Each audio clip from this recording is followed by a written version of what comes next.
Pas vizitës në Tiranë, presidenti I Këshillit Evropian Antonio Costa ndaloi në Prishtinë në kuadër të turit të tij në Ballkanin Perëndimor, duke përcjellë një mesazh të qartë për klasën politike kosovare në prag të zgjedhjeve.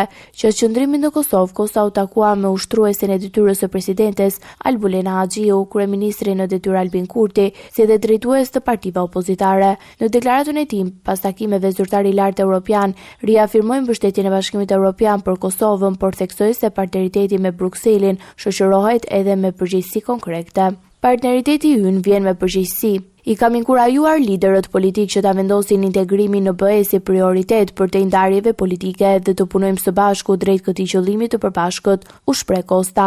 Presidenti I Këshillit Evropian vuri theksin në nevoja për stabilitetin institucional dhe vazhdimin e reformave, duke theksuar se përparimi drejt Bashkimit Evropian kërkon institucione të afta për të përmbushur detyrimet që rrjedhin nga procesi I integrimit. Kosova ka nevojë për institucione të forta dhe të qëndrueshme dhe funksionale, të afta për të zbatuar reforma, për të shfrytzuar mundësitë që ofron Bashkimi Evropian dhe për të përmbushur të gjitha zonat në kuadër të dialogut. Vizita e Kostës vjen vetëm pak ditë përpara samitit, samiti BE Ballkani Perëndimor 2026, I cili do të mbahet në Tivat të Malit të Zi me 5 qershor. Gjatë turit të tij në rajon, Costa ka përsëritur se Bashkimi Evropian po kalon në një moment të favorshëm për procesin e zgjerimit, por ka theksuar se ritmi I afrimit të secilit vend do të varet nga zbatimi I reformave dhe rezultateve konkrete në terren. Mesazhi nga Prishtina ishte I qartë: rruga evropiane e Kosovës mbetet e hapur, por kërkon bashkëpunim politik, institucione funksionale dhe angazhim të vazhdueshëm për reformat.